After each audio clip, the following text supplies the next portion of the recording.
teman-teman semua, perkenalkan nama saya Alvina Purnama Septiani dengan NIM 105. Di video ini saya akan membacakan hasil rangkuman buku pengantar ilmu hukum.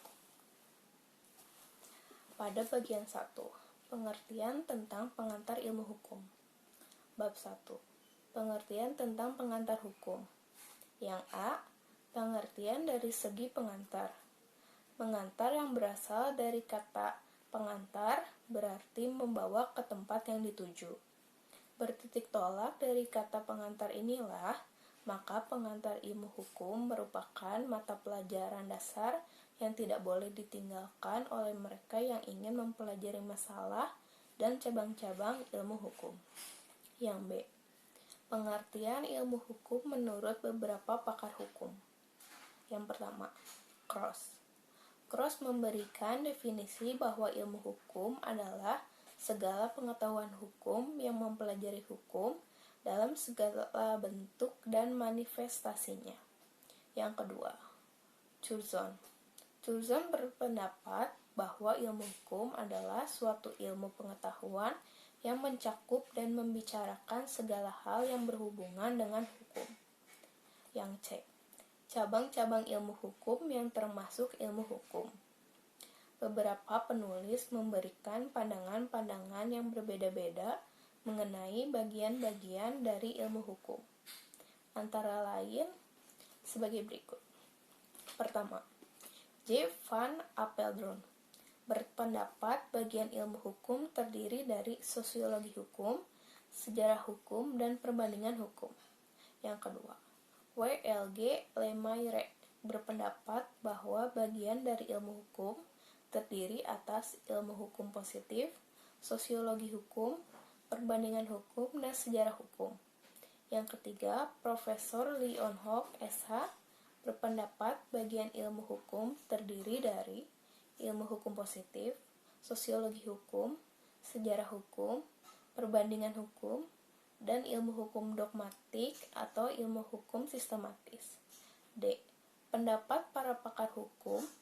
Apakah pengantar ilmu hukum dari berbagai pakar hukum? Pertama, Dr. Sujono Dirjosisworo SH menyatakan bahwa pengantar ilmu hukum itu kerap kali oleh dunia studi hukum dinamakan ensiklopedia hukum, yang merupakan pengantar untuk ilmu pengetahuan hukum. Kedua, Profesor Dr. Ahmad Sanusi SH mengetengahkan sebagai berikut. Pengantar ilmu hukum termasuk dalam mata pelajaran dasar karena sebagai mata pelajaran dasar itulah maka pengantar ilmu hukum bukan merupakan suatu mata pelajaran latihan berpraktik dalam jabatan-jabatan negeri maupun swasta. Bab 2. Sejarah singkat pengantar ilmu hukum. Pengantar ilmu hukum berasal dari terjemahan bahasa Belanda ini. Istilah ini dipakai pada tahun 1920. Di Indonesia sendiri, ilmu pengantar hukum telah dikenal sejak tahun 1924 dengan didirikannya Sekolah Tinggi Hukum di Batavia, Jakarta, di mana dimasukkan dalam kurikulumnya. Pengantar ilmu hukum dipergunakan untuk pertama kalinya di Universitas Gadjah Mada yang berdiri tanggal 3 Maret 1946. Bab 3. Peran dan fungsi pengantar ilmu hukum. Pertama, memberikan introduksi atau memperkenalkan segala masalah yang berhubungan dengan hukum. Kedua, berusaha untuk menjelaskan tentang keadaan, inti, maksud dan tujuan dari bagian-bagian yang penting daripada hukum serta bertalian antara berbagai bagian tersebut dengan ilmu pengetahuan hukum. Ketiga, memperkenalkan ilmu hukum. Yang keempat, merupakan dasar dalam rangkaian studi hukum. Yang kelima, mengkualifikasikan mata pelajaran, mendahulukan pembukaan ke arah ilmu pengetahuan hukum pada tingkat persiapan. Yang B, beberapa bukti-bukti pentingnya peran dan fungsi pengantar ilmu hukum. Pertama, dari segi sejarahnya, pengantar ilmu hukum diajarkan di perguruan tinggi di berbagai negara. Yang kedua, adanya surat keputusan Menteri Pendidikan dan Kebudayaan tanggal 30 Desember 1973 nomor 0198/U-1073 yang intinya menyebutkan bahwa di tingkat permulaan Fakultas Hukum, negeri maupun swasta, mata kuliah PI ini harus dicantumkan dalam kurikulumnya sebagai salah satu mata kuliah yang berlangsung berhubungan dengan ilmu hukum. Ketiga, menurut keputusan Kopertis atau Koordinator Perguruan Tinggi Swasta PIH merupakan mata kuliah ujian negara. Bab 4. Kedudukan PIH di antara ilmu sosial lainnya. Yang A. Ditinjau dari segi ilmu hukum ini termasuk ilmu sosial yang objek penyelidikannya adalah tingkah laku manusia dan masyarakat dalam berbagai bentuknya. Yang dipelajari oleh ilmu hukum juga masalah manusia, khususnya tentang kaidah-kaidah kehidupannya, serta tentang mana yang harus dan mana yang dilarang untuk dikerjakan. Yang B. Ditinjau dari segi disiplin hukum. PIH merupakan salah satu bagian daripada disiplin hukum bersama-sama dengan, pertama, filsafat hukum, yaitu ilmu pengetahuan yang mempelajari pertanyaan-pertanyaan mendasar dari hukum atau tentang hakikat hukum dan tentang dasar-dasar bagi kekuatan mengikat daripada hukum. Yang kedua, politik hukum, yaitu disiplin hukum yang mengkhususkan diri pada usaha memerankan hukum dalam mencapai tujuan yang dicita-citakan masyarakat tertentu. Bab 5. Metode pendekatan dengan mempelajari PIH.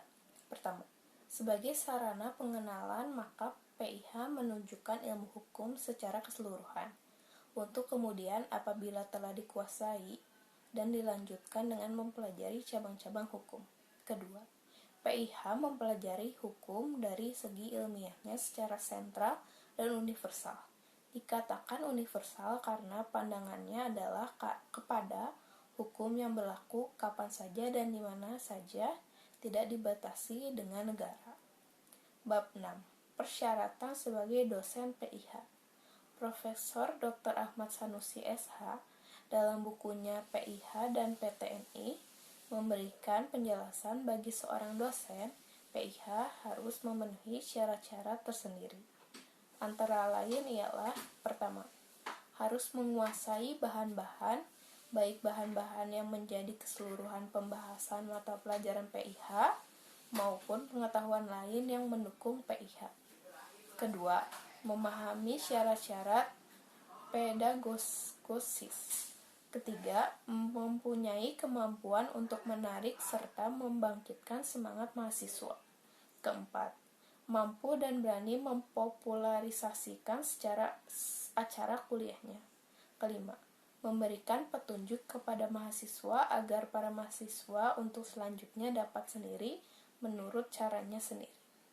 Bab 7. Hakikat daripada PIH. Pertama, sebagai suatu mata pelajaran PIH, memberikan dan menanamkan pengertian dasar mengenai arti, permasalahan, dan persoalan-persoalan di bidang hukum, sehingga ia menjadi mata pelajaran utama yang harus dikuasai oleh mereka yang ingin mendalami ilmu hukum. Kedua, PIH memberikan gambaran-gambaran dan dasar yang jelas mengenai sendi-sendi utama hukum itu sendiri. Bab 8. Ruang lingkup pembahasan oleh PIH. A. Hukum sebagai objek ilmu hukum. Apakah hukum itu? Apakah tujuan hukum itu? Bagaimanakah hukum itu terbentuk? Apakah sumber-sumbernya? Bagaimanakah sistem dan klasifikasinya? Dan sebagainya. B. Ilmu hukum sebagai norma hukum. Hukum sebagai kaidah hukum dan kaidah lainnya. C. Ilmu hukum sebagai ilmu pengetahuan. Subjek hukum, objek hukum, peristiwa hukum, perbuatan hukum, hubungan hukum, akibat hukum, dan masyarakat hukum.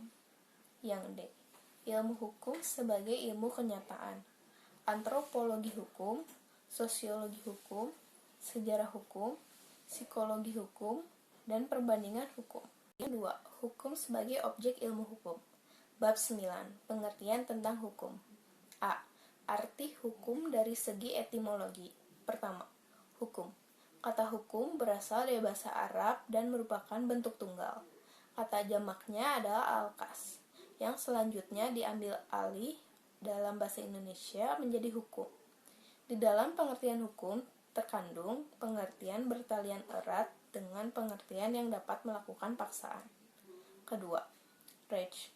Kata rej berasal dari rejtum yang mempunyai arti bimbingan atau tuntutan atau pemerintahan. Ketiga, ius.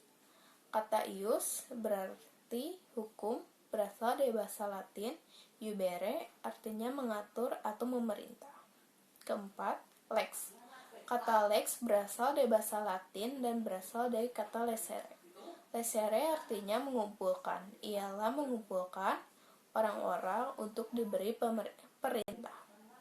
B. Definisi hukum oleh berbagai pakar. Pertama, Profesor Dr. P. Bors. Menurut Bors, hukum ialah keseluruhan peraturan bagi kelakuan atau perbuatan manusia dalam masyarakat yang pelaksanaannya dapat dipaksakan dan bertujuan mendapatkan tata atau keadilan. Kedua, Profesor Dr. Van Kan. Juris dari negeri Belanda ini mendefinisikan hukum sebagai berikut. Hukum adalah keseluruhan peraturan hidup yang bersifat memaksa untuk melindungi kepentingan manusia di dalam masyarakat. Ketiga, Kantorowicz. Di dalam bukunya yang berjudul The Definition of Law, Kantorowicz menyatakan bahwa hukum adalah keseluruhan peraturan-peraturan sosial yang mewajibkan perbuatan lahir yang mempunyai sifat keadilan serta dapat dibenarkan. 4. Marhainis Abdul Hai SH menyatakan hukum ialah segala ketentuan yang mengatur tingkah laku orang di dalam pergaulan masyarakat. Yang kelima, SK Amin SH. Dalam bukunya Bertamasya di Alam Hukum, hukum ialah kumpulan peraturan-peraturan yang terdiri dari norma dan sanksi-sanksi dan bertujuan mengadakan ketertiban dalam pergaulan manusia sehingga keamanan dan ketertiban terpelihara. C. Hukum dalam berbagai arti. Pertama, hukum sebagai keputusan pengusaha. Sebagai keputusan pengusaha, hukum merupakan serangkaian peraturan-peraturan tertulis seperti Undang-Undang Dasar, Undang-Undang, keputusan Presiden, peraturan pemerintah, keputusan menteri, dan peraturan daerah. Kedua, hukum dalam arti petugas. Di sini hukum terlihat sebagai polisi yang berpatroli, jaksa yang berseragam, dan hakim dengan toganya yang mengadili perkara. Ketiga, hukum dalam arti sikap tindak. Seperti bekerjanya penegak hukum yang mengatur dan memaksa masyarakat, maka bekerjanya sikap tindak ini tidak terasa. Keempat, hukum dalam arti gejala sosial. Filosof Yunani Aristoteles mengatakan bahwa manusia adalah zoon politikon, ialah manusia makhluk yang hidup bermasyarakat. Kelima, hukum dalam arti kaidah. Ilmu hukum adalah himpunan petunjuk hidup, perintah-perintah, dan larangan-larangan yang mengatur tata tertib dalam suatu masyarakat yang seharusnya ditaati oleh anggota masyarakat yang bersangkutan. Keenam, hukum dalam arti disiplin. Suatu disiplin adalah sistem mengenai kenyataan atau gejala-gejala yang dihadapi. Dalam hal ini, hukum dalam arti disiplin melihat hukum sebagai gejala kenyataan yang ada di tengah-tengah masyarakat. 7. Hukum dalam arti ilmu hukum. Bahwa dalam arti ini, hukum dilihatnya sebagai ilmu pengetahuan atau yang merupakan karya manusia yang berusaha mencari kebenaran tentang sesuatu yang memiliki ciri-ciri sistematis, logika, empiris, metodis, umum, dan akumulatif. 8. Hukum dalam arti tata hukum adalah Hukum yang sedang berlaku di suatu negara. Tata hukum biasanya juga disebut hukum positif. Bab 10. Hukum terdapat di mana saja. Hukum terdapat di seluruh dunia, asal ada masyarakat manusia. Hukum itu ada di mana-mana, pada setiap waktu dan bagi setiap bangsa. Bab 11. Peran dan fungsi hukum. Selain itu, masing-masing anggota masyarakat tentu mempunyai hubungan kepentingan. Kepentingan ini berbeda-beda, bahkan tidak jarang yang saling berhadapan atau berlawanan. Dan untuk mengurangi kericuhan yang timbul, maka hukumlah yang mengatur dan melindungi kepentingan masing-masing. Justru disinilah hukum mempunyai peranan yang penting sekali agar masyarakat dapat hidup aman, tentram, damai, adil, dan makmur. B. Fungsi hukum. Sebagai alat pengatur tata tertib masyarakat, sebagai sarana untuk mewujudkan keadilan sosial lahir dan batin, sebagai sarana penggerak pembangunan, dan sebagai fungsi kritis. Bab 12. Tujuan hukum. Pendapat berbagai ahli. Pertama, Dr. Wirjono Projodikoro SH dalam bukunya Perbuatan Melanggar Hukum mengemukakan bahwa tujuan hukum adalah mengadakan keselamatan, kebahagiaan, dan tata tertib dalam masyarakat. Kedua, Profesor Subekti SH dalam bukunya Dasar-Dasar Hukum dan Pengadilan mengemukakan bahwa hukum itu mengabdi pada tujuan negara yang intinya ialah mendatangkan kemakmuran dan kebahagiaan rakyatnya. Ketiga, Aristoteles dalam bukunya Rhetorica mencetuskan teorinya bahwa tujuan hukum menghendaki keadilan semata-mata dan isi daripada hukum ditentukan oleh kesadaran etis mengenai apa yang dikatakan adil dan apa yang tidak adil. Tentang keadilan. Berbicara tentang keadilan, Aristoteles dalam bukunya Rhetorica membedakan keadilan dalam dua macam. Pertama, keadilan distributif ialah suatu keadilan yang memberikan kepada setiap orang didasarkan atas jasa-jasanya atau pembagian menurut haknya masing-masing. Kedua, keadilan kumulatif ialah suatu keadilan yang diterima oleh masing-masing anggota tanpa mempedulikan jasa masing-masing. Bab 13. Hukum ditaati orang. Terlepas daripada adanya sanksi secara sadar atau tidak, pada umumnya orang menaati hukum yang ada.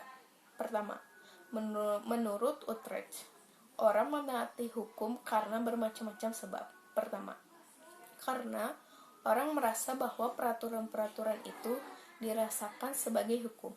Kedua, karena ia harus menerimanya supaya ada rasa ketentraman. Ketiga, karena masyarakat menghendakinya.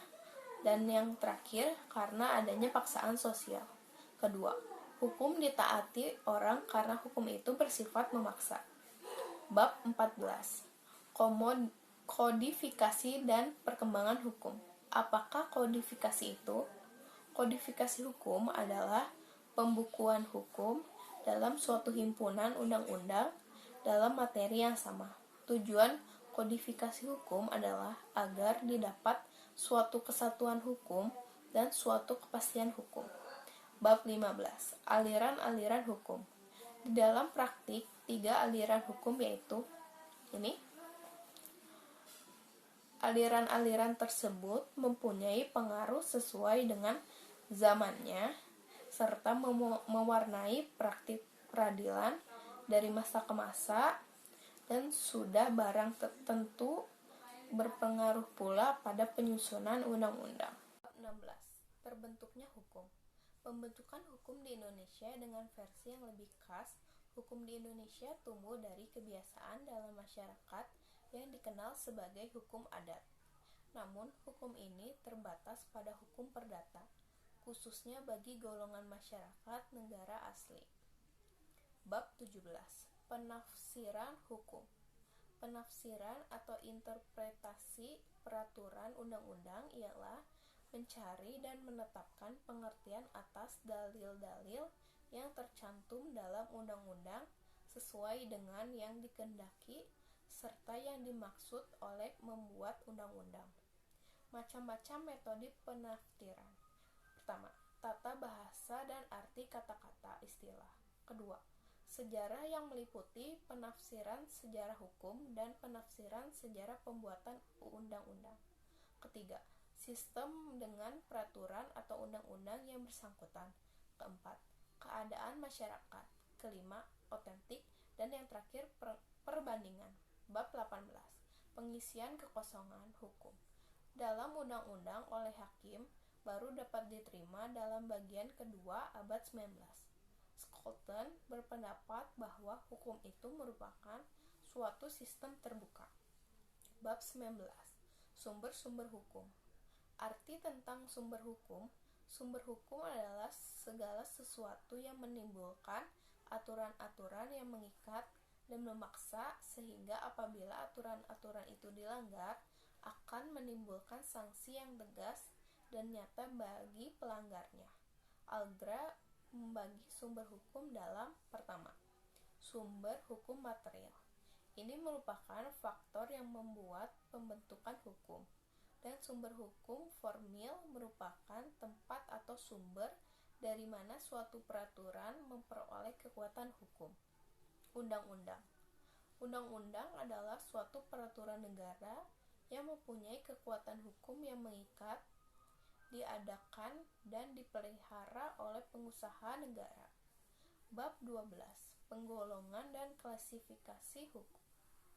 Tujuan dari penggolongan dan klasifikasi hukum adalah pertama, dari segi nilai-nilai teoretis adalah untuk dapat dicapai suatu pengertian yang lebih baik.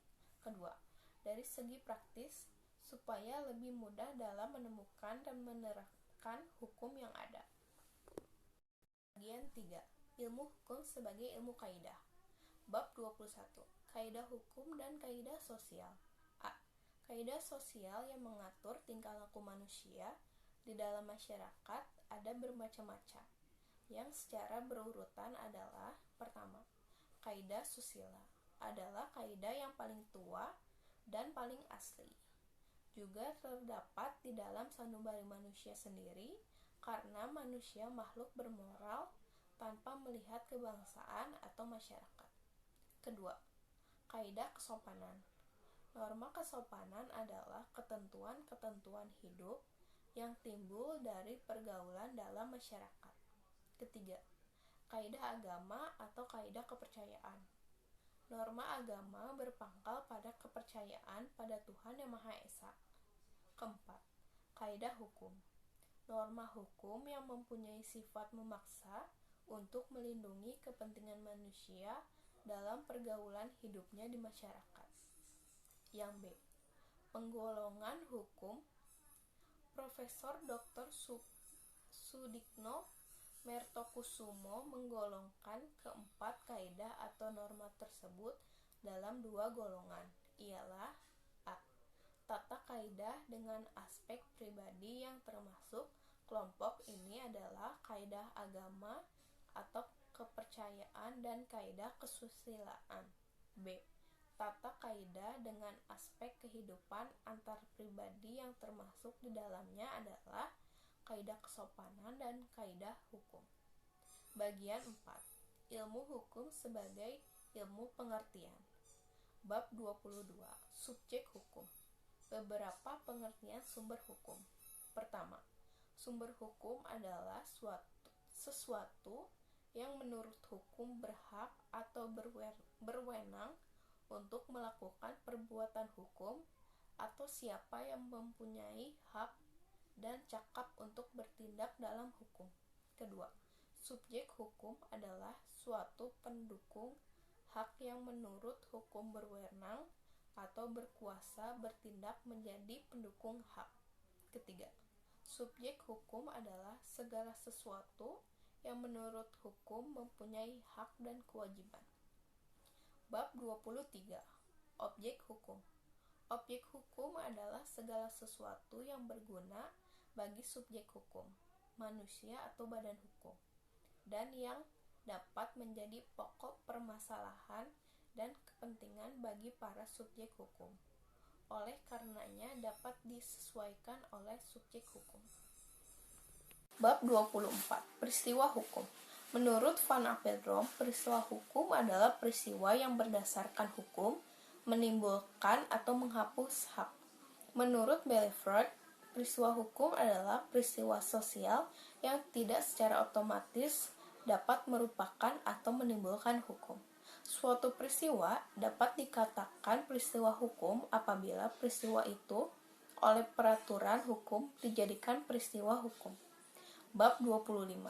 Hubungan hukum. Hubungan hukum ialah hubungan antara dua atau lebih subjek hukum.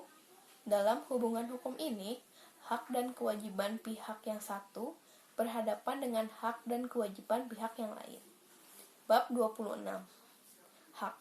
Dalam pasal 570 KUH Perdata disebutkan bahwa hak milik adalah hak untuk menikmati kegunaan suatu kebendaan dengan cara bagaimanapun, juga asal tidak bertentangan dengan undang-undang atau peraturan umum yang ditetapkan oleh suatu kekuasaan yang berhak menetapkan dan tidak mengganggu hak-hak orang lain.